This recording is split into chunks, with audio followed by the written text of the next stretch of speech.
하나님의 말씀은 마태복음 6장 9절입니다. 그러므로 너희는 이렇게 기도하라. 하늘에 계신 우리 아버지여, 이름이 거룩히 여김을 받으시오며 나라가 임하시오며 뜻이 하늘에서 이루어진 것 같이 땅에서도 이루어지이다.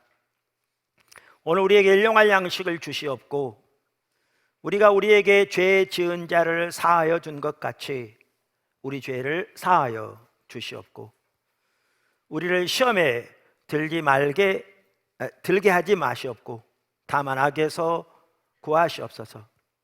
나라와 권세와 영광이 아버지께 영원히 있사옵나이다. 아멘.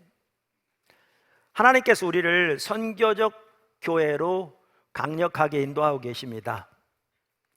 우리 신앙의 가장 핵심과 본질은 십자가 복음의 삶인데, 십자가 복음의 삶은 반드시 선교적 삶으로 열매 맺혀져야 합니다. 아울러 선교적 삶을 살려면 십자가 복음의 삶이 필수입니다. 그래서 하나님께서 포도나무 교회 지체들 한 사람도 빠짐없이, 사실 성경의 모든 성도가 그렇게 살아야 합니다.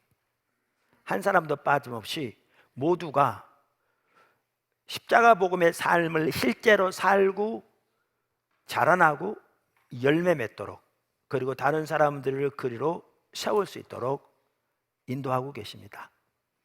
그걸 위해 필요하면 영성훈련도 받을 수 있도록 하나님께서 기회도 주시고 다양한 또한 훈련 프로그램을 통해서 그렇게 실제로 살아갈 수 있도록 강력하게 우리를 이끌고 계십니다.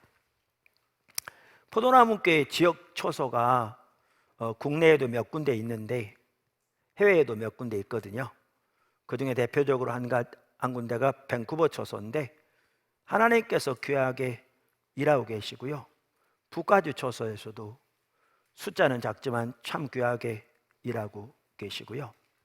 오늘 아침에는 제가 나무가지 쪽에서도 아직 포도나무 교회 지역 초소는 아닌데 모여서 우리의 주일 예배를 같이 인터넷으로, 그러니까 영상으로 드리기도 하면서 교회가 세워지고 있는데 하나님께서 귀하게 교회를 세워가고 계셔서 귀한 소식을 접하고 이렇게 감사했습니다.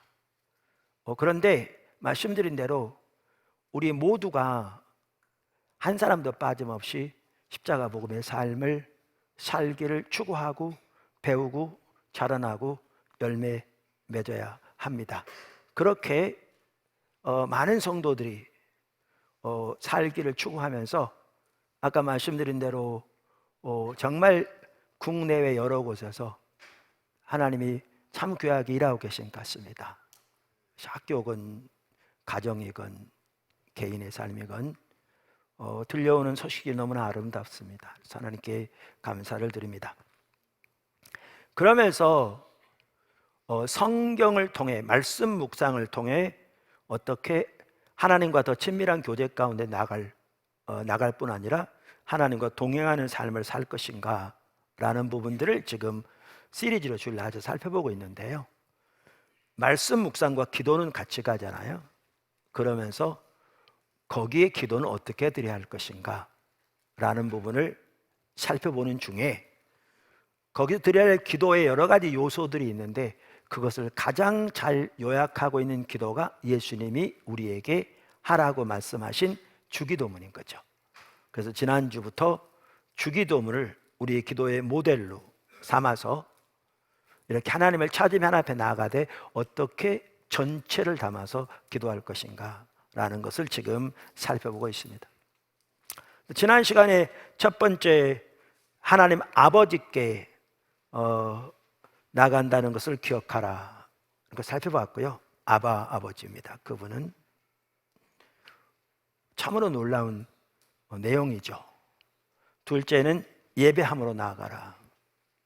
셋째는 하나님의 뜻이 이루어지도록 먼저 기도하라 라는 부분을 살펴보았습니다. 즉 선지자적 기도, 회복과 부흥을 위한 중보 기도가 여기에 들어갑니다.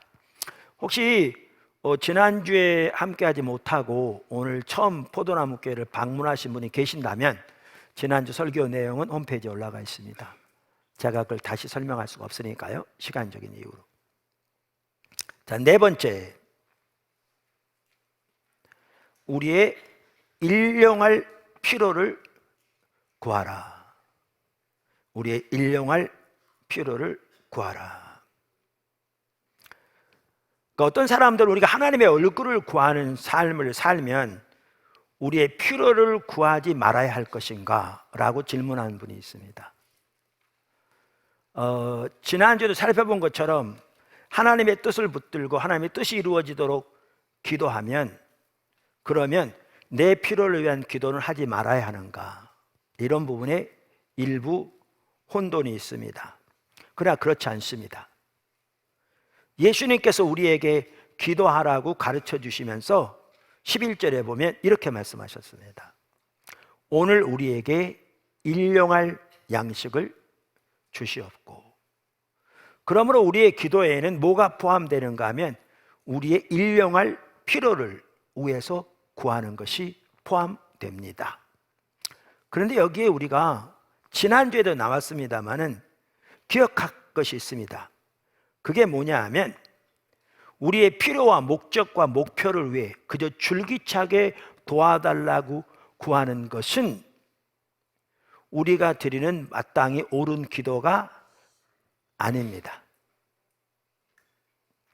지난주에도 살펴보았고요, 오늘 구절에 또 나옵니다. 자, 오늘 이 본문 말씀에 보면 예수님께서 이렇게 기도하라고 우리에게 가르치시기 바로 전에 너희는 이런 사람들의 기도를 본받지 말라, 이렇게 먼저 말씀하셨어요. 그러면서 거기에 보면 두 종류의 사람들의 기도를 말합니다. 너희는 저들처럼 기도하지 말라. 그게 어디 나오냐면요, 5절부터 나옵니다. 5절부터 8절을 보시죠. 마태복음 6장. 또 너희는 기도할 때에 외식하는 자와 같이 하지 말라. 그들은 사람에게 보이려고 회당과 큰 거리 어귀에 서서 기도하기를 좋아하느니라. 어떤 사람들을 가리키는 것 같아요? 종교 지도자들을 가리킵니다. 바리새인들을 가리킵니다.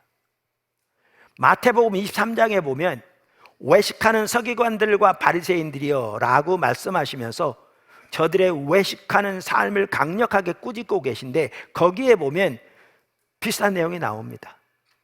그래서 여기에 너희는 저들처럼 기도하지 말라라고 말씀하신 그 기도는 먼저는 바리새인들의 기도를 말하고 있는 것을 분명하게 볼 수 있습니다.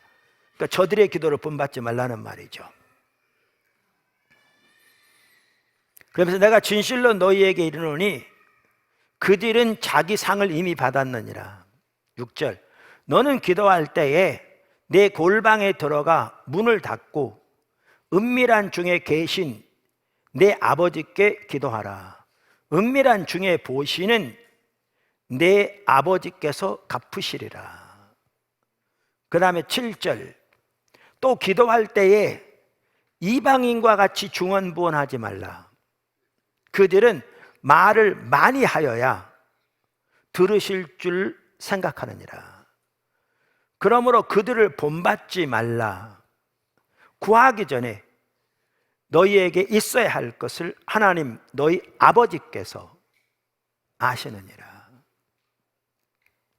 자, 그래서 여기에 보면 예수님이 이렇게 기도하라고 말씀하시기 전에 두 부류의 사람들을 언급하시면서 저들처럼 기도하지 말라 이렇게 말씀하신 거죠. 그 한 부류는 바리새인들이고요, 종교 지도자들이고요, 다른 한 부류는 이방인이죠. 어떻게 보면 양쪽 극단에 있는 사람들이에요. 바리새인들은 누구보다 더 종교적인 열심과 또 나름대로 종교적인 의식이 뛰어났던 사람들이잖아요. 반면에 이방인은 전혀 하나님을 알지 못하는. 그런데 이 두 종류의 사람들의 기도를 언급하시면서 우리들에게, 예수님의 참된 제자들에게 기도할 때 저들의 기도를 본받지 말라고 말씀하신 거죠. 저들의 기도를 본받지 말라고. 그러면 여기에 이 부분을 간단히 좀 살펴볼 필요가 있어요. 그럼 여기 바리새인들의 기도는 뭘 말하는 겁니까? 우선 사람에게 보이고자 하는 거죠. 외식하는 기도인 거죠.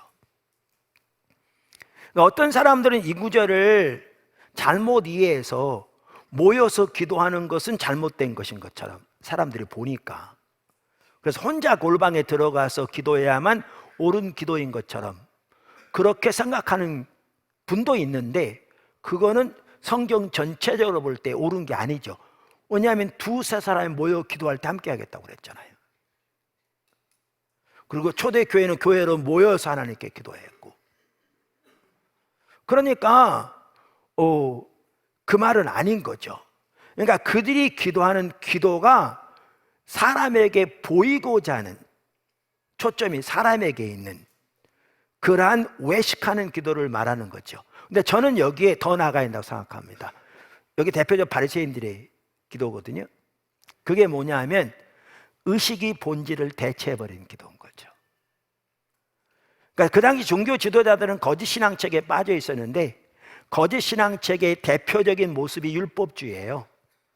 그럼 율법주의는 다양하게 표현할 수 있는데, 그 대표적인 한 가지가 뭐냐 하면 의식이 본질을 대체해버린 겁니다. 무슨 말이냐면, 예를 들면 예수님 당시만 하더라도 뭐 안식일을 거룩하게 지키는 거, 그 다음에 뭐 11조를 드리는 거, 구약에 나온 다양한 하나님께서 말씀하신 의식들을 하나님 앞에 드리는 거 다 중요했죠. 근데 이 의식들은 신앙의 본질을 위한 수단이었어요. 즉 하나님을 알고 존재를 다해 사랑하며 하나님의 행하심을 보고 우리의 온 사람으로 동참하고 하나님의 길로 행하는 삶을 살기 위한 수단인 거예요.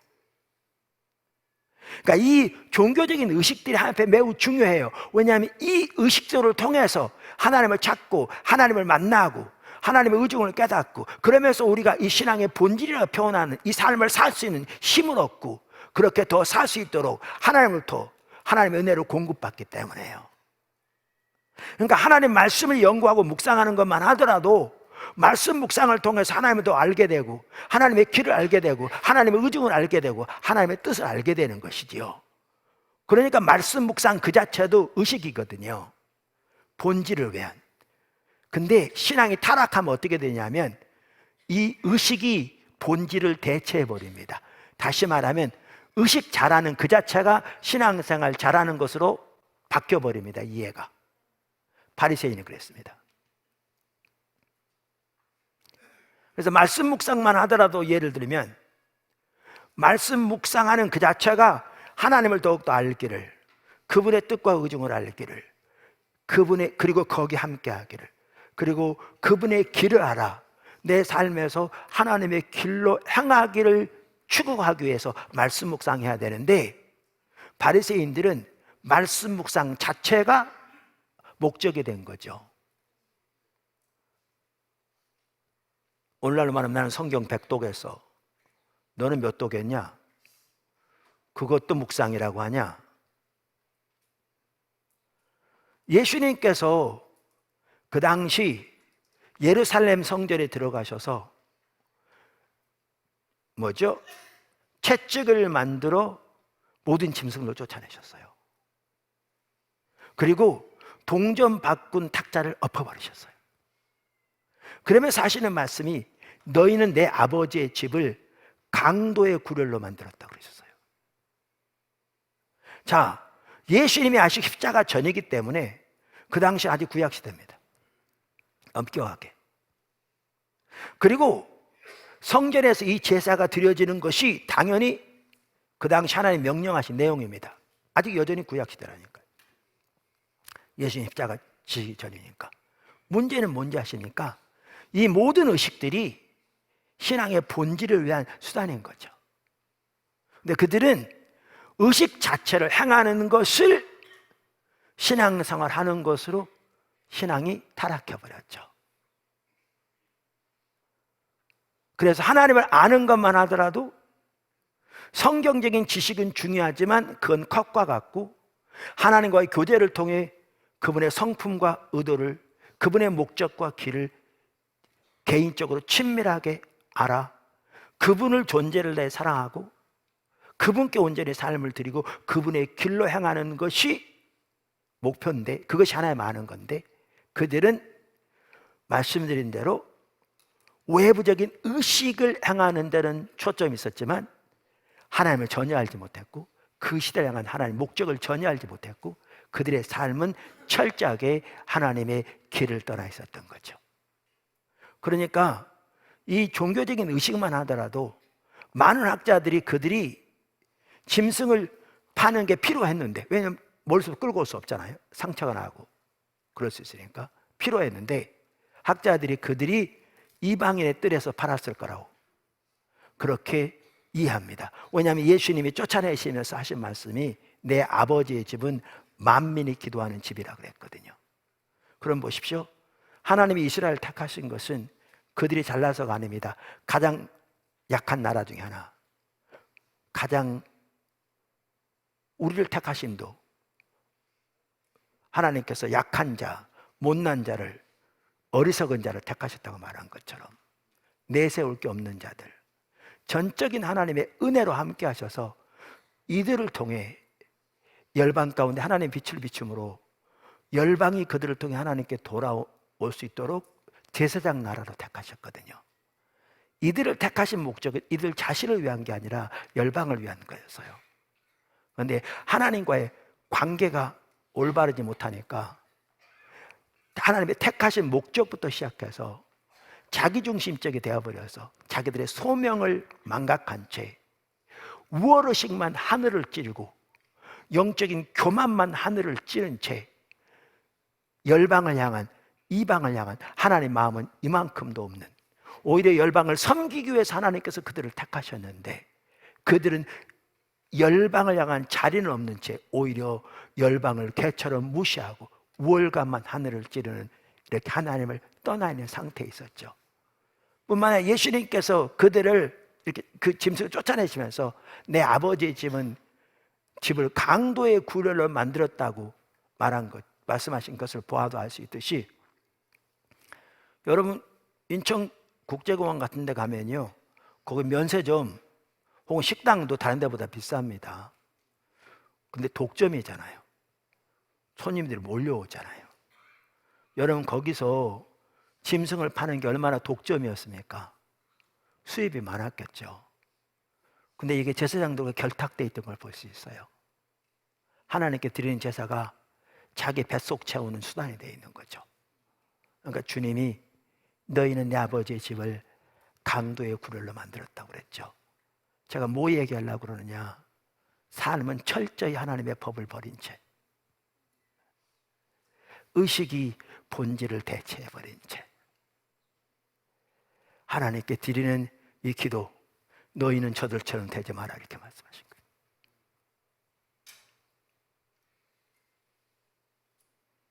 근데 오늘날 적지 않은 예수 믿는 사람들이 저들과 똑같이 합니다. 예수 믿는 사람 중에서도 적지 않은 사람들이 문제가 생기면 이 문제 이번에 해결해 달라고 하나님 앞에 열을 작정하고 열을 금식기도 한다. 그러면서 금식하다가 식구들 밥 차려주다가 맛을 봐버려서 그래서 금식 깨졌다고 다시 시작하는 사람도 있습니다. 배후에 있는 가치가 뭔지 아세요?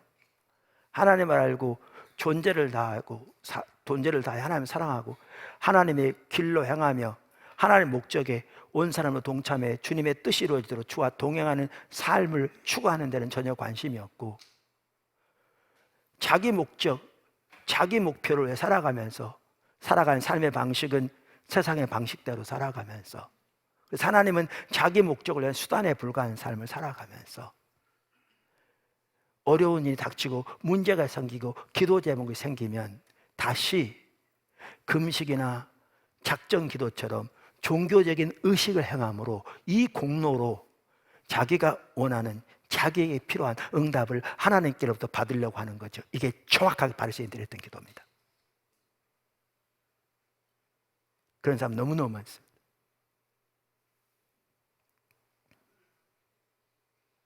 예수님은 저들처럼 기도하지 마, 저들을 본받지 마라, 너희는 내 참 제자들이야. 이렇게 말씀하셨는데, 그 다음에 여기 이방인을 위한 기도는 뭘 또 말합니까? 여기 보면 이방인은 기도에 대해서 말하면서 뭐라고 말하냐면, 너희는 이방인과 같이 중언부언하지 말라 그랬어요. 그러면서 그들은 말을 많이 하여야 들으실 줄로 생각한다. 그러니까 어떤 사람들은요, 이 말을 딱 듣고 어떻게 생각하는 사람들이 있냐면, 우리가 기도할 때에 한 번 얘기했으면 되지, 두 번, 세 번 그것을 위해서 기도하면 그것이 곧 여기서 말하는 중언부언하는 기도라고 잘못 생각하는 경우가 있어요. 근데 그렇지 않습니다. 제가 마가복음에 예수님이 겟세마네 동산에서 기도하시는 내용에 대한 구절을 읽다 보니까요, 이렇게 돼 있더라고요. 예수님이 뭘 위해서 기도했는지는 정확하게 안 나와요. 그런데 그 기도의 내용을 요약해 보면 이런 겁니다.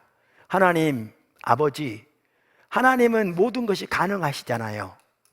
그러니까 하나님이 하실 수 있으면 이 잔을 내게서 지나가게 해주십시오. 십자가를 두고 하신 말씀이잖아요.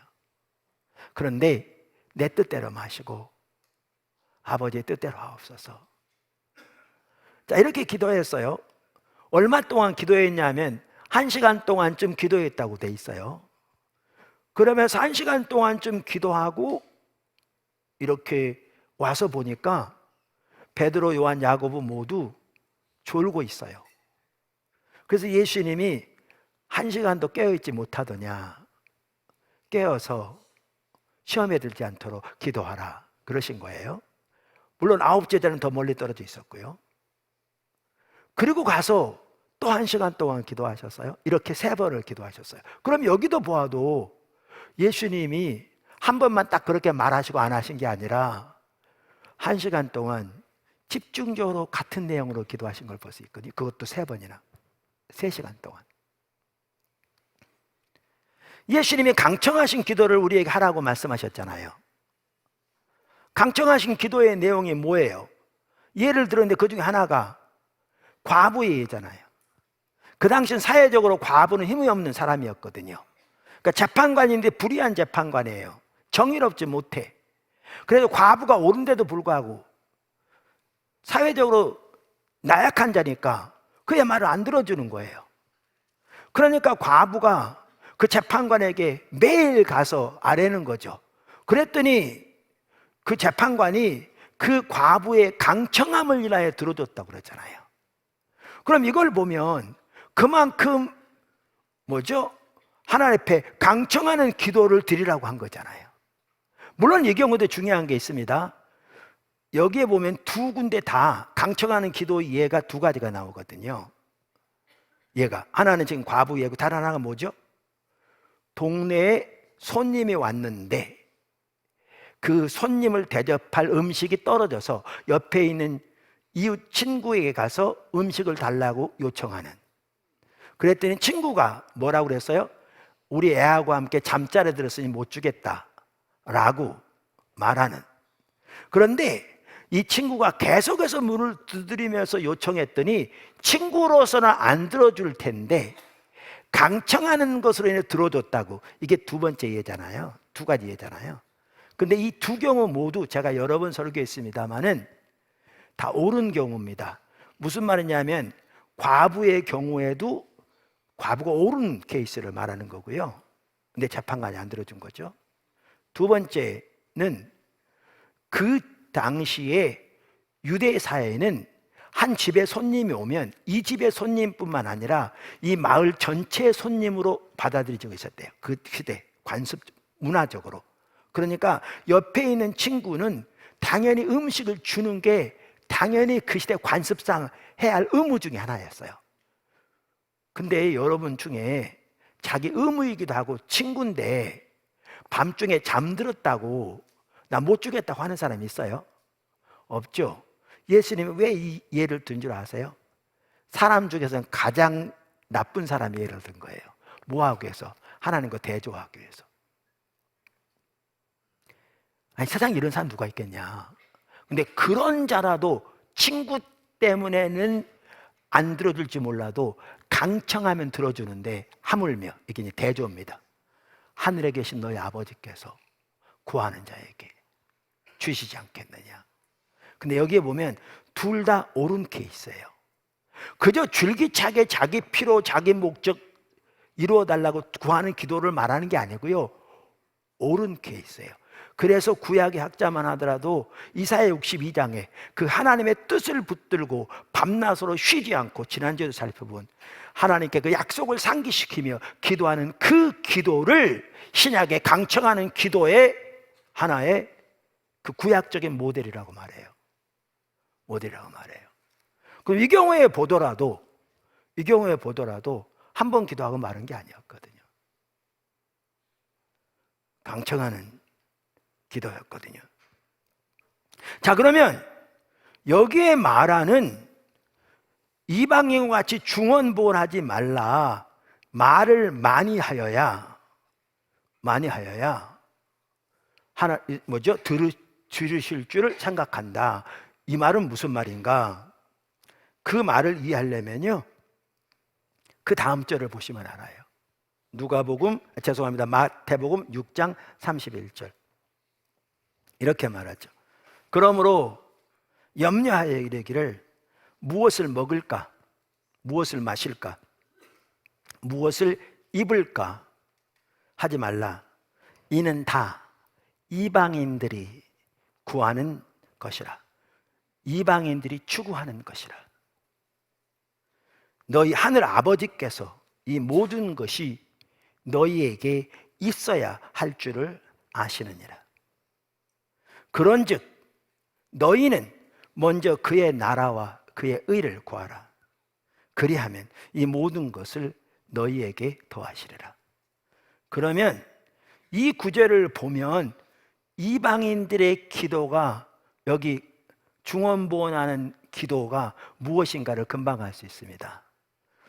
하나님을 모르는 이방인들은 그들이 추구하고 구하는 것이 세상의 것들 뿐입니다. 무엇을 먹을까, 무엇을 입을까, 무엇을 마실까로 대변되어지는, 그리고 그것이 이루어지도록 줄기차게 구하는 거죠. 비나이다, 비나이다, 비나이다. 그렇게 줄기차게 구하고 추구하다 보면 혹시 있을지도 모르는 신이 자기 소원을 이루어줄 걸로 생각해서 구하는 것이 이방인들의 기도입니다. 그러면서 예수님은 뭐라고 그러냐면, 너희는 그렇게 기도하지 마. 하늘 아버지께서 너희가 미처 구하기도 전에 너희에게 무엇이 필요한 것을 알고 계셔. 그러면서 너희는 그의 나라와 의를 먼저 구해. 그리하면 이 모든 것을 너희에게 더해 주실 거야. 이렇게 말씀하신 거죠. 제가 지난주에 포도나무 교회가 생기게 된 과정을 잠시 말씀드렸잖아요. 지난주에도.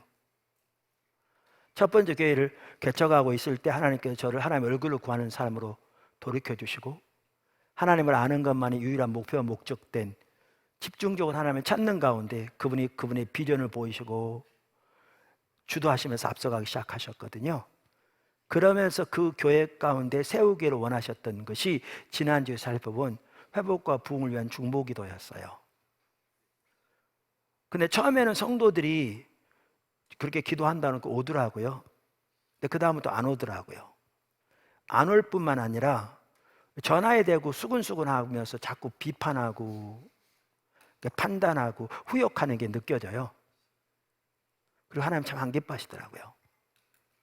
그래서 제가 모세처럼 좀 마음이 올바른 그런 이해나 가치나 리더의 자세가 있었으면 하나님 앞에 성도들을 대신해서 막아서서 은혜를 구했을 텐데, 제가 아직 세워지지도 않았고 지금도 뭐 그렇겠지만, 그러니까 제가 주일날 설교할 때 그러는 거예요. 그분들한테,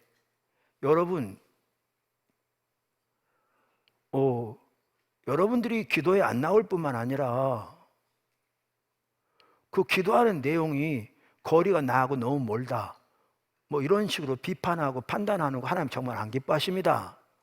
이렇게 나누는 거죠. 그러면 그분들은 그러는 거예요. 누가 또 고자질했어 이러는 거예요.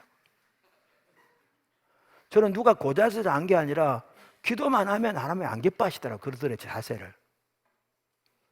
그리고 설령 누가 고자질했더라도 그게 옳은 거면 돌이키는 게 성도의 자세잖아요. 그런데 제가 누가 고자질한 것도 아닌데 그렇게 말하면 돌이킬 생각을 안 하고 오히려 더 판단하고 비판하는 거 주님이 더 안 기뻐하시더라고요. 그러니까 제가 그 다음 주에 또 그런 거죠. 여러분, 누가 고자질한 것도 아니고 기도하다 보면 그런 마음에서 나눴는데 설령 누가 나에게 말했더라도 돌이키는 게 성도의 자세인데 여러분이 돌이켜지지 않고 그렇게 하는 건 하나님 더 안 기뻐하십니다. 그러니까 그들은 더 마음을 닫는 거죠. 예, 제가 서지 못하니까. 그러니까 하나님이 하시려고 하는 거와 성도들의 반응이 철로의 두 이것처럼 평행선을 긋더라고요. 그러니까 주님이 어느 날 새벽기도 하는데 저에게 그렇게 감동을 주신 거예요. 됐어, 새로 시작해, 다시 처음부터. 그래서 한참 교회가 이제 막 자리 잡고 성장하려고 하고 지난주에 나눈 것처럼 재정적으로 이제 자립해서 조그만 금액이라도 건축원금 적금 넣어가기 시작할 때 그대로 사임하고 주님이 인도하셔서 개척되어진 교회가 포도나무 교회거든요. 근데 제가 그때 알게 된 게 그겁니다. 원래 성도들이 자기 문제, 자기 필요 외에는 관심조차 없는 것을 발견하게 되었습니다. 그들이 기도해야 한다고 하니까 온 거예요. 근데 와서 우리가 이미 살펴본 것처럼 선지자적 기도, 회복과 복을 위한 중보기도, 하나님을 떠나는 오늘날 교회의 모습, 우리의 모습 하나님 회개하면서 하나님 상간 도서벽지리까지 하나님 부흥을 보내달라고, 교회를 회복시켜달라고 이렇게 기도하니까 그분들이 안 오면서 하는 말이 그 말이에요. 내 발등에 불 떨어졌는데 내 문제가 산적한데 너무나 이 기도하는 내용이 거리가 멀다는 거죠, 자기하고. 그러면서 불평하는 거죠. 그러면서 후욕하고 판단하고. 그걸 계기로 제가 알게 된 게 오늘날 예수 믿는 사람들이라고 하는 너무나 많은 사람들도 어떻게 보면 대다수가 하나님께 기도하는 것만 하더라도 자기 필요, 자기 문제 해결, 자기 목적 성취되는 거 외에는 이만큼도 관심이 없는 거죠. 그리고 그걸 붙들고 밤낮으로 주세요, 주세요, 주세요라고 기도하는 것을 기도라고 하는 거죠. 비나이다, 비나이다, 비나이다 하고 이만큼도 다를 바가 없는 거죠. 신의 이름만 바뀌었고 기도하는 모습만 바뀌었지 내용은 똑같은 거죠. 예수님께 제자들에게 너희는 이방인처럼 하지 말라. 그런데 오늘날까지도 너무나 많은 성도들이 정확하게 이방인과 똑같이 기도하고 있는 거죠.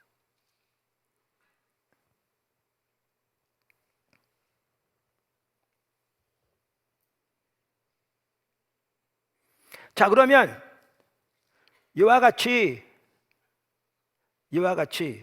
그저 자기 필요와 목적을 위해 줄기차게 주세요, 주세요, 주세요, 속된 세상 말로 비나이다, 비나이다, 비나이다가 그러면 예수님이 말씀하신 우리에게 기도하되 일용할 양식을 위해서 기도하라는 그 내용에 그걸 말하는 건 아닌 건 명확하게 볼 수 있는데, 그러면 그게 아니라면 여기서 말하는 일용할 양식을 위해서 구하라는 기도는 무슨 기도냐는 거죠.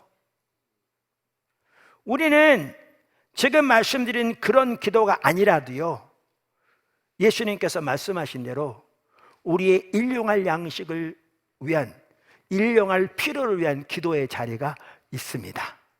그 하나가 뭐냐면 지난주에도 그 전주에도 살펴봤듯이 우리가 주님께로 돌이키려면 그 한순간 한순간 한순간이 주님의 도움이 필요합니다.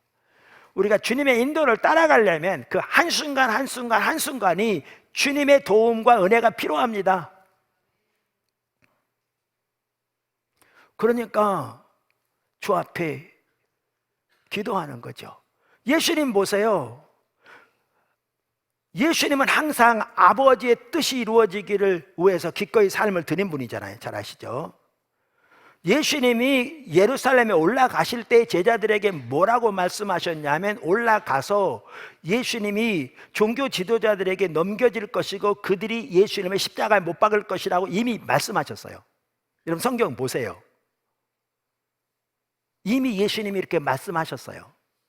십자가에 돌아가실 것을 아셨어요. 그리고 예수님이 반복적으로 제자들에게 그러나 사흘 만에 다시 살아나실 것이라고 말씀하셨어요. 알고 계셨어요. 근데 막상 십자가 앞에 서시니까 쉽지 않은 거죠.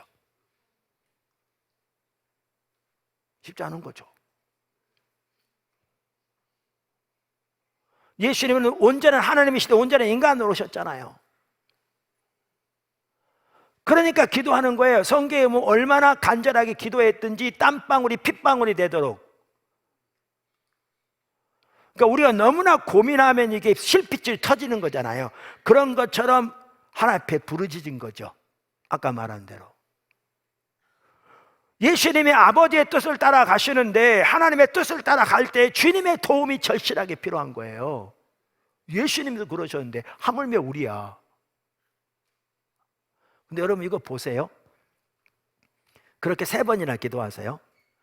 근데 3번째 기도하고 딱 나오실 때 그 예수님의 태도는 차마 완전히 달라져 있습니다. 처음에 내가 고민하여 죽게 되었다. 제자들에게 같이 좀 깨어 있어라. 그러면서 가서 그렇게 기도했거든요. 그런데 3번 딱 기도하고 나서는 예수님이 나를 잡으러 오는 자들이 왔다 그러면서 바로 그들 앞에 자신을 드리면서 내가 바로 그다. 베드로가 칼을 꺼내어 종들을 치는데 그 중에 하나가 이 종의 귀가 떨어져 나가잖아요. 다시 붙여주면서 칼을 집어넣으라고, 칼로 일어선 자는 칼로 망할 거라고 말하면서 내가 아버지께 구하여 12군단이나 되는 천사를 보내시도록 구하고 아버지께서 응답하지 않을 줄 아느냐. 여러분 구약 성경에 보면 천사 한 명이요, 아말렉 군대 12만인가요 12만 5천인가요 하루아침에 쳐 죽여요. 한 군단이 그 당시에 로마 한 군단이 6천쯤 됐대요. 12군단이 완전 수인데, 근데 그럼 어떻게 하나님의 뜻이 이루어지겠냐. 여기 보시면 예수님도 인간이셨기 때문에 이미 말씀하시고 오셨음에도 막상 그것이 앞에 닥쳤을 때 쉽지 않았던 걸 볼 수 있어요. 그런데 간절히 기도하고 주님을 찾는 과정에 때로는 그렇게 3시간 동안 절박하게 부르주셨을지 몰라도 그 과정을 통해서 하나님과 만남이 이루어지고 그것을 능히 감당할 수 있는 힘과 능력을 하나님께로부터 공급받았음을 볼 수 있어요. 우리가 주님께 돌이킬 때, 주님을 따라갈 때 한순간 한순간 주님의 도움이 없이는 가능한 게 없어요. 그래서 우리는 기도가 필요한 거예요. 이미 나눈 것처럼 이 일용할 양식에 우리 자신을 위한 기도가 당연히 포함된 거죠. 제가 선교적 교회 4번째 문화와의 선교적 만남 위에서도 아까 기도해달라고 그랬잖아요. 토요일 날 일찍 나왔어요. 하루 종일 거의 못했어요 아무것도. 사실 오늘도 되게 일찍 나왔어요.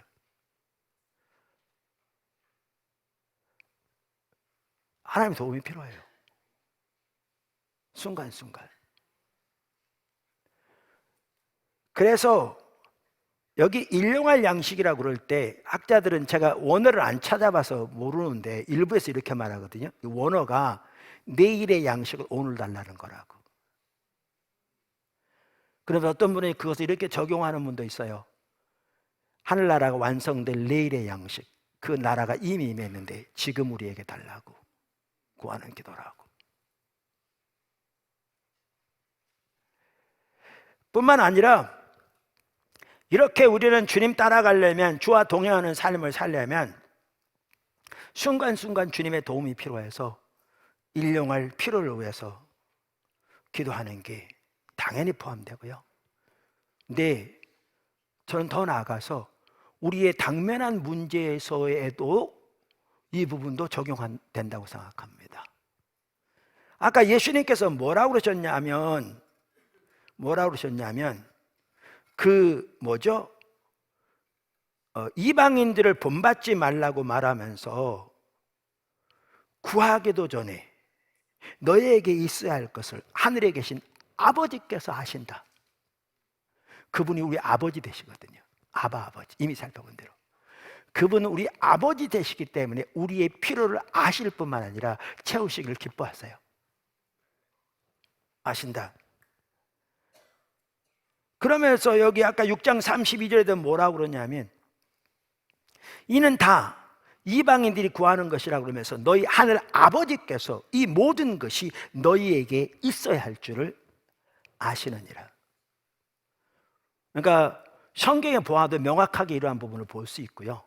제 개인적인 경험도 그렇고 제 주변에 하나님을 따라가길 추구하는 사람들의 경우를 보아도 그렇고, 또한 기독교 역사에서 하나님과 동행했던 수많은 사람들의 삶을 보아도 그렇듯이 우리가 하나님을 알기를 추구하고 하나님의 존재를 다해 사랑을 추구하고 하나님의 목적에 우리 온 사람으로 동참하면서 하나님의 은혜를 구하면서 주님과 동행하는 삶을 살면 대부분의 경우에는 우리가 구하기도 전에 우리의 모든 필요는 하나님 채우시더라고요.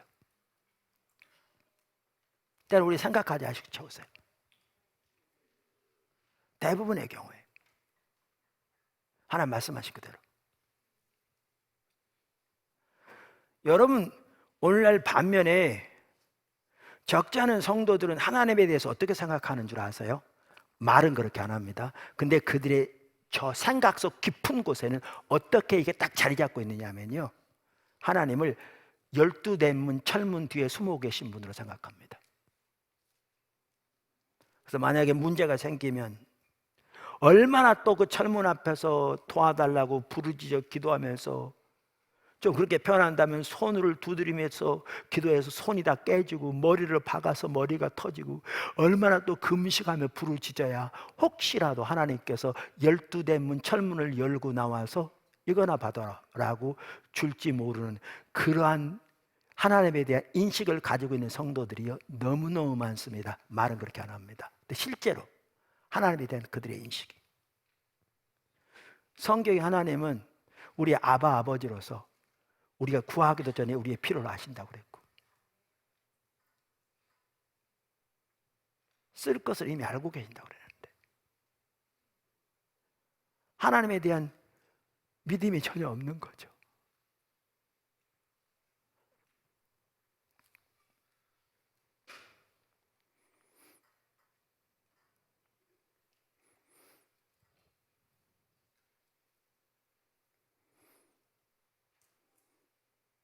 자, 그래서 우리가 하나님을 알기를 추구하고 그렇게 주와 동행하면 대다수의 경우에는 우리가 구하기 전에 하나님이 우리의 필요를 아실 뿐만 아니라 채우십니다. 근데 그런데도 불구하고 때로는 우리의 필요를 위해서 기도할 때도 상황도 닥칩니다. 근데 이때에도 우리는 그저 주세요 주세요 주세요라고 나가지 않습니다. 이방인처럼 말씀드렸잖아요. 하나님은 아버지이신 걸 인식하고 나가라고 그랬잖아요. 아까 한 예를 들겠습니다. 제 포도나무교회 사역을 하나님 비전에도 나오는 거 또 여러 번 나눴는데, 포도나무교회가 분당에서 개척되었잖아요. 10년째 되는 해 이 건물을 지어서 10주년 되는 7월에 첫 주에 여기 입당 예배 드렸거든요. 여기 들어왔어요. 하나님께서 여기 오기 전에 분당에 있을 때 좀 더 넓은 장소를 구하라고 하셨어요. 거기 전체를 계속해서 기도할 뿐만 아니라 하나님 찾을 수 있는 공간으로 사용하고 등등등 목적을 왜? 그래서 우리가 처음에 있었던 장소에서 한 블락밖에 떨어지지 않은 곳에 그거보다 2배가 넓은 300평이 넘는 장소를 구입했습니다. 자, 간단히 줄이면, 그런데 지역 주민들이 반대하고 나선 겁니다. 교회가 들어온다고 다 돌려가지고 우리한테 사인하라고. 한 번은 거기 그 지역 주민 자치 그 대표 급인 분들이 우리하고 만나자고 그래서 저하고 몇 분하고 교회를 대표해서 갔거든요. 그분들이 마치 상석에 앉아서 우리를 하석에 앉은 사람 판단하듯이 얘기하더라고요. 근데 그 중에는 가까운 큰 교회 집사도 있었는 거 아시어요? 그러면서 그 자치 대표회장이라는 사람이 한 얘기가 그 아파트 단지 입구에 다른 종교를 믿는 표시가 크게 있으면 사람들 기분 좋겠냐는 얘기예요. 내세우는 게. 근데 거기 집사라는 사람이 같이 동조해요.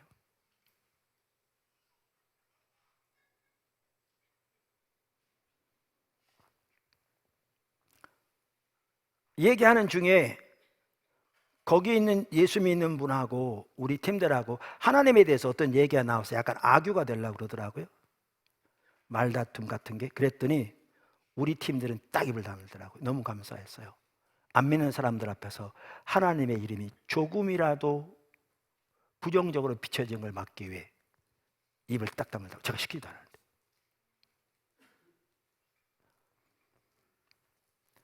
왔어요. 그거요, 우리가 법적으로 이깁니다. 우리 조국 대한민국은 자유민주주의 국가로서 모든 개인의 단체는 재산을 소유할 수 있도록 헌법에 명시되어 있습니다.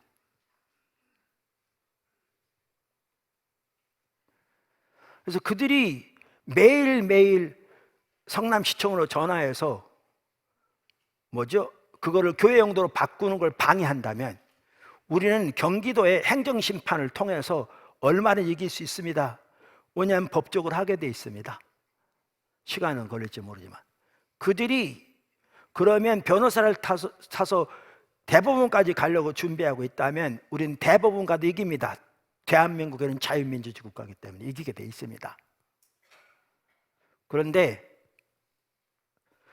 그렇게 해서 수년 동안 재판한다. 하나님이 놀라고 그 당시도 함께하고 계셨는데 재판하느라고 그 주님 따라가는 거 어떻게 소홀해요? 거기다가 수년 후에 우리가 이긴들 누구한테 손해배상을 받아요? 그리고 매월 관리비, 이자 등 우리 예산 몽땅 기본적인 거 쓰고 나머지를 털어내야 할 그 당시 교회가 작은 규모였으니까 해야 되는데 어떻게 그걸 해요? 앞에 안 보이더라고요. 이때 우리가 기도회로 모였습니다. 제가 이 얘기 하려고 그런 거죠. 여러 번 했죠. 근데 우리가 모일 때 우리는 도와주세요 이렇게 모이지 않습니다. 그게 기도하는 자세가 아닙니다. 우리는 무엇보다 하나님의 예배함으로 나옵니다. 여기 예수님 말씀하신 것처럼 성경 전체가 말하는 것처럼. 그리고 나올 때 이 중심에 이런 자세를 가지고 나옵니다. 우리가 주님을 따라왔는데 이렇게 장애물이 생겼습니다. 하나님, 우리가 뭐가 잘못됐습니까? 하나님의 뜻은 뭡니까? 이 상황에 대한 하나님의 길은 무엇입니까? 하나님의 의중은 뭡니까? 이런 자세를 가지고 나옵니다. 제가 19예배 때 설교하면서도 나눴는데 여러분, 주님 따라가다가 문제가 생기면 제가 지금 말한 것처럼 그렇게 주님을 찾아야 합니다. 그냥 넘어가면 주님과 동행하는 삶이 중단됩니다. 하나님께서 여호수아를 이제 모세 이후로 세워서 이스라엘 백성 인도해서 요단강을 건너게 하셨습니다. 강을 세웠죠. 너무나 놀라운 일이죠. 그 다음에 여리고 성을 돌게 하셔서 무너뜨리셨습니다. 너무나 놀라운 기적입니다. 근데 아이성은 조그만 성이라 자기도 하나 앞에 안 묻고 자기 생각대로 이길 줄 알고 갔다가 대패했습니다. 자, 이때 여호수아가 이길 수도 있고 질 수도 있지 항상 이길 수 있나? 다음으로 갑시다 그랬더라면요, 여호수아는 하나님과 동행하는 삶을 거기서 중단했을 겁니다. 하나님의 뒷받침은 거기서 중단됐을 겁니다. 여러분도 그렇게 하시면 안 됩니다. 이런 일이 닥치면 주님을 찾되 왜 이런 일이 일어나는지, 문제가 뭔지, 하나님의 의중은 뭔지, 우리 삶 속에 혹시 돌이켜야 할 부분은 뭐가 있는지 이렇게 하나님을 찾아서 나와야 합니다. 그저 주세요가 아니고요. 그렇게 주님 앞에 나왔더니 여호수아 같은 경우에는 아간의 죄를 들춰내신 겁니다.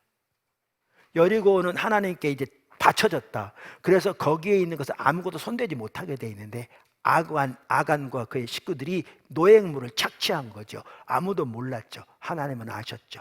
그래서 하나님은 그걸 들춰내셔서 그들을 처벌하게 하셨습니다.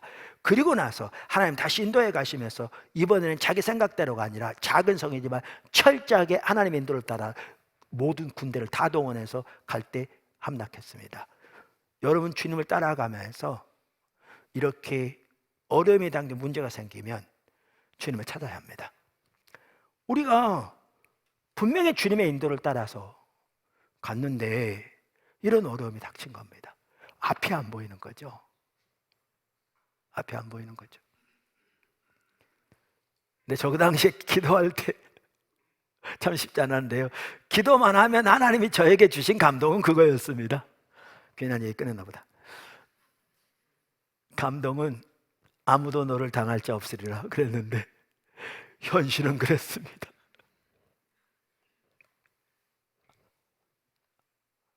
근데 우리가 모여서 기도하는데 말씀드린 대로 주세요 주세요 이렇게 모이지 않습니다. 예배함으로 나오되 그렇게 자신을 돌아보고 주님을 구하는 자세로 모였습니다. 그랬더니 주님이 우리가 주님을 따라간다고 섬기면서 주님을 찾는 것이 소홀히 되고 우리의 자세가 나태해진 부분들, 안일해진 부분들 적나라하게 들춰내기 시작했습니다. 기도 중에 회개하고 이것도 회개하고 저것도 회개하고 저것도 회개하고 그런 중에 3일째 되었을 때 주님이 기도 중에 다음 단계로 가라 그런 마음이셨습니다. 다음 단계가 뭐냐면요, 그게 300평이 넘었으니까, 그리고 원래 장소에 150평 되는 거기에는 교육관으로 같이 쓰고 있으니까, 이제 다른 용도로 쓰고 있으니까 이 두 개를 쓰면 이게 찰 정도면 그때쯤은 부지를 사서 이제 건물을 짓는 거였죠. 근데 다음 단계로 가라 그런 마음이셔서 그게 계기가 돼가지고 일이 일어나게 되었습니다. 아무도 상상하지 못할 때 우리 자원으로는 이 부지를 사서 온다는 걸 그 당시에 상상할 수도 없을 때 필요는 그분이 채우시니까요. 그리고 이 장소 그때 들어오지 않았으면 우리 몫이 안 됐을 겁니다.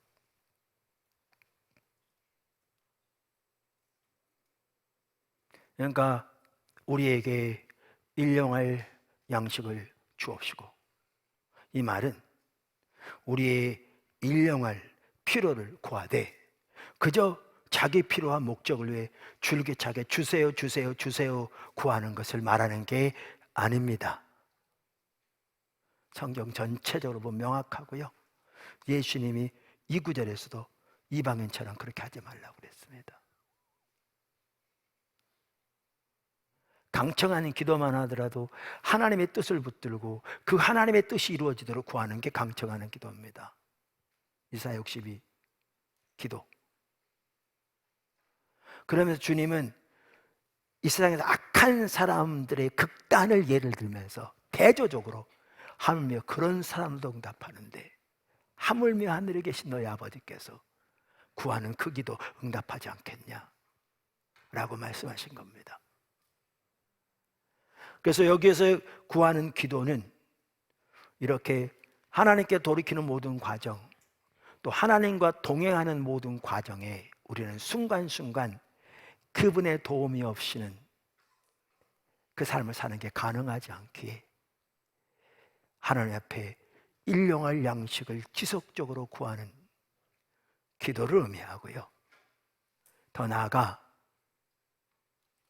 그렇게 주와 동행하면 우리의 삶의 현장에서 대부분의 필요는 미처 구하기도 전에 채우시되, 개인이건 교회건 사업이건 직장에서건 때로는 그럼에도 불구하고 우리가 주님의 도움이 절실하게 필요한 자리가 있는 경우가 분명히 있는데, 그때에도 우리는 하나님의 예배하러 나아가 주님의 뜻을 구하는 자세로 주님을 구하면 주님께서 주님의 뜻과 의중과 길을 보이시고 우리가 우리의 삶을 조정해서 그 주님의 뜻에 맞추어 순종하게 될 때 주님이 뒷받침하십니다. 주님 그 길을 하십니다. 그래서 일부 예배 때도 그걸 기도하게 하셨는데요, 혹시 지금 이 예배 오신 여러분 중에 주님 따라가기를 중단한 분이 계시다면 그대로 가면 주님 따라가는 길은 중단됩니다. 어느 날 갑자기 찾아오지 않습니다. 그러면 오늘 나는 것처럼 따라가기를 중단하던 그 시점으로 돌아가셔야 합니다. 그리로 돌아가셔야 돼요. 그 시점으로 돌아가셔서 그렇게 주님을 찾되 이렇게 물으셔야 합니다. 주님, 제가 뭐가 잘못됐습니까? 어떻게 돌이켜야 합니까?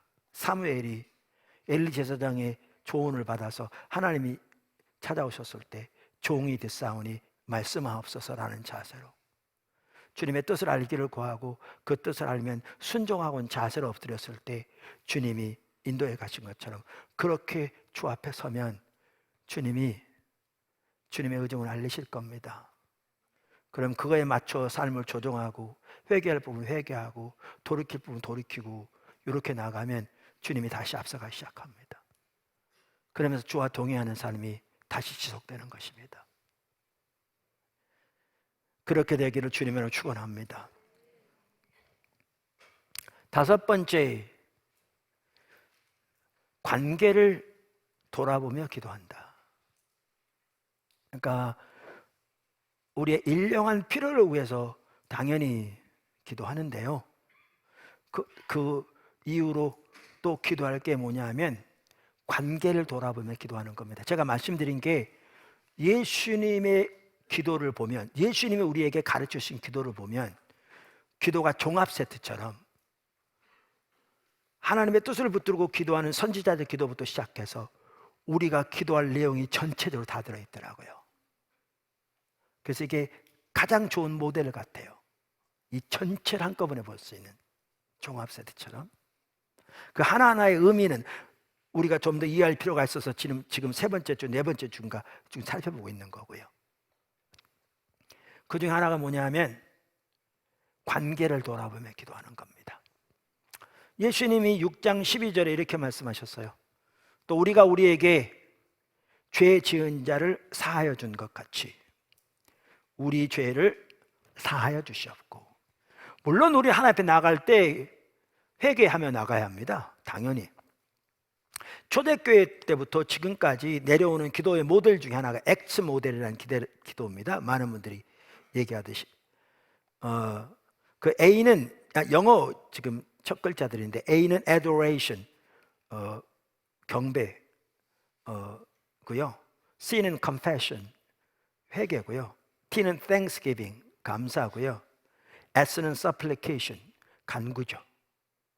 간구죠.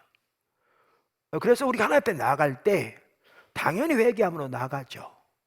우리 하나님 예수님 십자가 보혈의 공로로 지에 나가고 그러면 주님을 예배하는 중에 또 이렇게 주님을 찾는 중에 깨달아지면 그때그때 회개하고 돌이키고 우리가 이미 살펴본 것처럼. 그래서 여기 구절에 회개의 부분이 당연히 포함됩니다. 그러나 그뿐만 아니라 저는 이 부분에 주님이 지금 중점을 두고 계신 것 중에 하나가 관계라고 생각합니다. 왜 그렇게 생각하냐면요, 예수님이 기도에 대해서 가르쳐 주시면 쭉 아래 보면은 뭐라고 그러냐면 바로 다음 절에 이렇게 말하면 14절에 너희가 사람의 잘못을 용서하면 너희 하늘 아버지께서도 너희의 잘못을 용서하시려니와 너희가 사람의 잘못을 용서하지 아니하면 너희 아버지께서도 너희 잘못을 용서하지 아니하시리라. 그러니까 하나님과의 관계, 우리와 이웃과의 관계, 두 관계가 분리되지 않잖아요. 하나님과의 관계가 무너지면요, 가장 먼저 나타나는 열매가 뭔지 아세요? 가장 가까운 사람부터 열매가 관계가 무너집니다. 반대로 내 주변의 사람과 관계가 무너지기 시작하면 그걸 뭘 의미하는 줄 아십니까? 하나님과 관계가 무너져 있다는 걸 의미합니다. 제가 여러 번 말씀드렸잖아요. 제가 여러분을 볼 때 저 양반은 지금 교회 나온 지 언제 돼 지금까지 저렇게 변하지 않고 있어? 저 양반은 좀 뭐 생활도 뭐 괜찮도 뭐 현금 안 해? 이러고 있으면요, 저 지금 타락해 있는 겁니다. 타락해 있어요. 한 명만 그렇게 보여도. 근데 내가 타락하면요, 한 명만 보이잖아요. 이 양반은 왜 저렇고, 이 양반은 왜 저렇고, 이 양반은 여러 사람이 보여요. 여러분 눈에 다른 사람이 보이기 시작하면 여러분 타락한 겁니다. 타락한 거예요. 하나님의 관계에 올바르지 못한 상태에 있는 거예요. 내가 하나님과 올바른 관계가 있으면 어떻게 되는데요? 이런 부분도 저런 부분도 보이죠. 왜 안 보이겠어요? 근데 하나님과 올바른 관계가 돼 있으면 어떻게 되는데요? 이렇게 생각하죠. 그러니까 목사가 필요한 거지. 이렇게 보여요.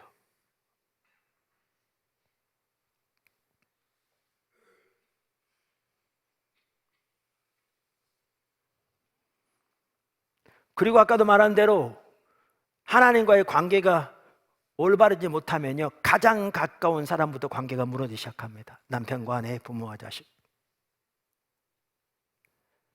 둘은 분리되지 않습니다. 하나님 앞에서. 그래서 한편으로는 내가 하나님과 지금 올바른 관계에 있는가 없는가를 볼 수 있는 하나의 좋은 테스트가 뭐냐 하면 나와 내 주변의 사람 누구와의 관계가 어떤가를 보는 겁니다. 관계는 쌍방의 문제잖아요. 내가 아무리 잘한다고 해도 쌍방도 나에게 잘해야 올바른 관계가 되잖아요. 그러면 이렇게 단도직입적으로 말할 수 있나? 이렇게 여러분 물어볼 수 있거든요. 근데 그렇습니다.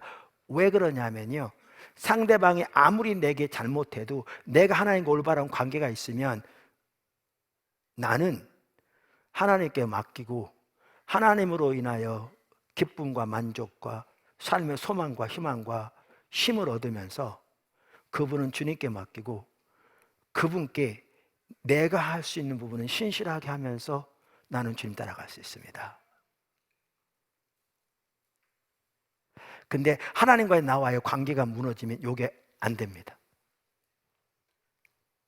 상대방이 하는 대로 반응이 나오고 2배로 반응이 나오고 3배로 반응이 나오고 심지어 상대방은 그렇게 하지도 않는데도 자기 생각대로 판단해서 후회하고 판단하고 이렇게 돼버리니까 가장 가까운 가정에서부터 교회 내에도 심각하게 관계들이 무너지는 거죠. 여러분, 오늘날 교회 안에 관계가 목회자와 성도, 성도와 성도 등등 관계가 심각하게 무너져 있지 않는 교회가 드물 만큼 관계가 심각하게 무너져 있습니다. 이건 뭘 의미하는 줄 아십니까? 성도들이 교회가 하나님과의 관계에 중대한 문제가 발생해 있음을 의미하는 겁니다. 분리되지 않습니다. 주님이 말씀하신 거죠. 자, 그러면 다시 기도로 돌아오면 예수님이 우리 가르쳐 주신 이 기도를 따라 우리 하나님 앞에 기도하는데, 이제 5번째 기도할 게 뭐냐 하면 관계를 돌아보며 기도하는 겁니다. 할렐루야. 관계를 돌아보며 기도할 때 매우 중요한 한 부분이 관계 중심 전도입니다. 관계 중심 전도는 오스카 탐슨 박사가 쓴 책인데요, 사실은 그분의 강의 내용을 미 남침례 교단에서 클로드 킹이라는 분이 정리해서 교단을 써낸 책이 관계 중심 전도라는 책입니다. 원래 영어 제목은 Concentric Circles of Concern이라는 책인데요, 관계의 동심원이라는 말이죠. 여러분이 잔잔한 호수에다가 돌멩이를 딱 던지면 거기서부터 이렇게 동심원이 생기잖아요, 점점. 그러면서 오스카 탐슨 박사는 모든 관계를 7가지로 나눴습니다. 그 중심에 누가 있느냐? 나가 있습니다. 나. 왜 나부터 시작한 줄 아십니까? 나와 하나님과 올바른 관계가 되어야 비로소 다른 사람과의 관계가 올바로 되는 게 가능하니까요. 그러니까 제일 먼저 그 안에 나가 있고요.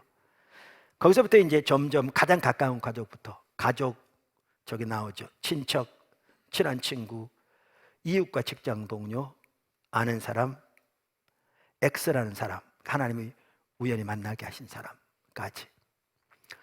근데 저기 이제 조사하죠. 관계 중심 전도. 그런데 매일 그 모든 사람을 다 기도할 수는 없거든요. 그 좋은 방법 중에 하나가 저게 7가지잖아요. 그러면 일주에 하나씩 하나 해당을 하는 겁니다. 주일날에 여러분 자신을 위해서 한다면 월요일날에 여러분 가족을 위해서 기도하고 이렇게. 그러면 하나님께서 사실 선교적 교회 한 교회의 소명 중에 하나가 전도입니다. 당연히. 근데 전도의 한 핵심이 관계 중심 전도죠. 하나님은 우리를 관계 중심 전도의 생활화로 이끌고 계시거든요. 그것이 우리의 생활이 될 수 있도록. 그리고 하나님께서 최근에 전혀 예수는 모르는 분들을 교회로 이끌고 계시고 구원의 길로 이끌고 계시잖아요. 그래서 우리 모두가 관계 중심 전도가 우리의 삶이 패턴이 돼야 되는데 기도부터 시작해야 합니다. 그래서 관계의 동심은 저 표 있어요.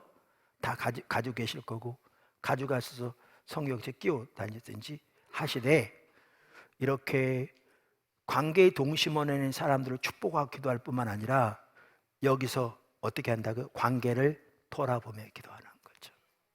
막힌 담이 있는지 무너진 담이 있는지 하나님의 지혜를 구하고 은혜를 구하고 그렇게 주 앞에 설 때에 하나님이 여러분 한 분 한 분을 통해서 하나님만이 하실 수 있는 놀라운 일들을 놀라우게 행하실 줄로 믿습니다. 사실 그렇게 섬기면서 정말 인간적으로 보기에는 회복된다고 하는 것이 불가능하게 여겨질 만큼 심각하게 무너진 관계들이 회복된 것도 적지 않습니다. 교회 안에서 성도를 살면서 오늘까지. 할렐루야. 6번째, 영적 전쟁에서의 승리를 위해 기도합니다. 영적 전쟁에서의 승리를 위해 기도합니다. 예수님께서 13절에 이렇게 말씀하셨습니다. 우리를 시험에 들게 하지 마시옵고 다만 악에서 혹은 악한 자에게서 구하시옵소서. 한편은 우리의 삶은 영적 전쟁입니다. 문화와의 선교적 만남이요 거대한 영적 전쟁입니다. 전 세계적으로 일어나고 있는 영적 전쟁입니다. 우리 사회에서 사회 각 영역에서 말씀드린 대로 정치, 경제, 법, 언론 할 것 없이 교육, 학교 할 것 없이 전체 영역에서 엄청난 영적 전쟁이 일어나고 있습니다.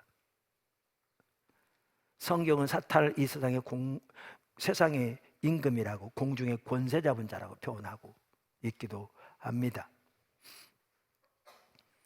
그래서 우리는 그러한 영적 전쟁에서 우리가 능히 올바로 서고 하나님의 길로 올바로 행하며 그 영적 전쟁 이길 뿐만 아니라 그 모든 영적 전쟁에서 하나님의 뜻이 이루어지도록 하나님께 쓰임받기 위해 기도해야 합니다. 영적 전쟁이요 땅밖에 한다고 되는 게 아닙니다. 영적 전쟁 핵심은 하나님을 아는 것이고요 핵심은 하나님의 인도를 따르는 삶입니다.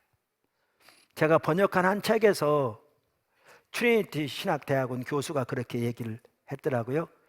이스라엘 백성들의 삶은 한편으로 전체가 영적 전쟁이었다. 이 말이 뭐냐면요 그들이 영적으로 싸우는 싸움이었다 그 얘기가 아니고요 그들 하나하나의 삶 모든 것이 하나님과 관계에서 일어난 거죠. 그런데 그 영적 전쟁에서 핵심이 뭔지 아세요? 지금 말씀드린 대로 하나님과 친밀한 교제고요 하나님 인도를 따르는 삶이에요. 그러니까 여러분 이거 아시죠?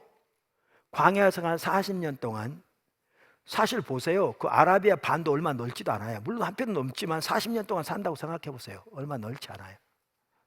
근데 하나님께서 그들을 인도하시되 한 번도 똑같은 길로 인도하지 않은 거 아세요? 단 한 번도 똑같은 길로 인도하지 않으셨어요. 왜 그렇게 한 줄 아세요? 하나님은 그들이 방법을 의지하기 원치 않으셨어요. 하나님은 그들이 하나님과의 관계에서 하나님의 인도를 받기 원하셨어요. 여러분 보세요. 홍해를 가를 때에는 모세에게 지팡이를 잡고 손을 내밀라고 하셨는데요, 요단강을 가르실 때는 제사장들에게 언약궤를 메고 흘러넘치는 강을 딛고 서라고 하셨어요. 여리고 성을 무너뜨릴 때와 아이 성을 무너뜨릴 때 방법이 달랐어요. 하나님, 우리의 삶이 방법에 의존하지 않고 하나님과의 관계에 의존하기 원하세요. 우리 삶 속에 일어나는 영적 전쟁에서도 그 승리의 비결은 하나님과의 관계에서 하나님의 인도를 따를 삶이에요. 하나님께서 이렇게 말씀하십니다. 사도 바울을 통해서 에베소 6장 10절, 끝으로 너희가 주 안에서와 그 힘의 능력으로 강건해지고 마귀의 간계를 능히 대적하기 위하여 하나님의 전신갑주를 입으라. 우리의 씨름은, 여러분 영적 전쟁을 씨름이라고 그랬어요. 이건 뭘 의미하냐면요, 우리가 싸우는 영적 전쟁은 멀리 앉아서 버튼을 누르는 전쟁이 아니에요. 버튼 눌러서 미사일 날아가는. 여러분 그거 아시죠? 미군에서 쓰는 그 랩터라고 그러나요? 그 무인, 그 높이 뜨는, 그거 조종을 미국에서 합니다. 날아가 어디서 날아가는데요? 중동에 날아가가지고 뭐 이렇게 고위 순회급 차 타고 가면 추적되면 바로 거기서 미사일 쏴가지고 사살하는데요, 조종을 미국에서 합니다.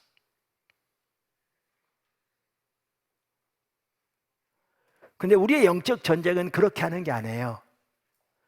우리 영적 전쟁은 씨름이라고 표현해요. 살과 살이 맞붙는. 그걸 뭘 의미하는지 아세요? 영적 전쟁은 바로 우리 주변에 있다는 거예요.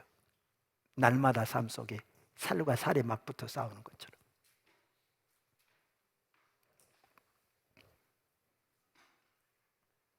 우리의 씨름은 혈과 육을 상대하는 것이 아니요 통치자들과 권세들과 이 어둠의 세상의 주관자들과 하늘에 있는 악의 영들에게 상대함이라.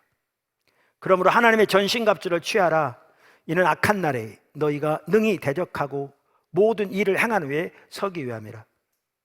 그런즉 서서 진리로 너희 허리띠를 띠고 의의 호심경을 붙이고 평안의 복음이 준비한 것으로 신을 신고 모든 것 위에 믿음의 방패를 가지고 이로써 능히 악한 자의 모든 불화살을 소멸하고 구원의 투구와 성령의 검 곧 하나님의 말씀을 가지라.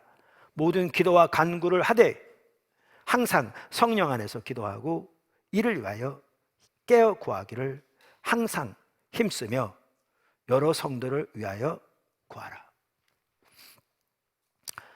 기회가 되면 한번 영적 전쟁에 대해 시리즈로 설교를 할까 생각하고 있어요. 기도해 주세요. 언제 하실지 모를 텐데요.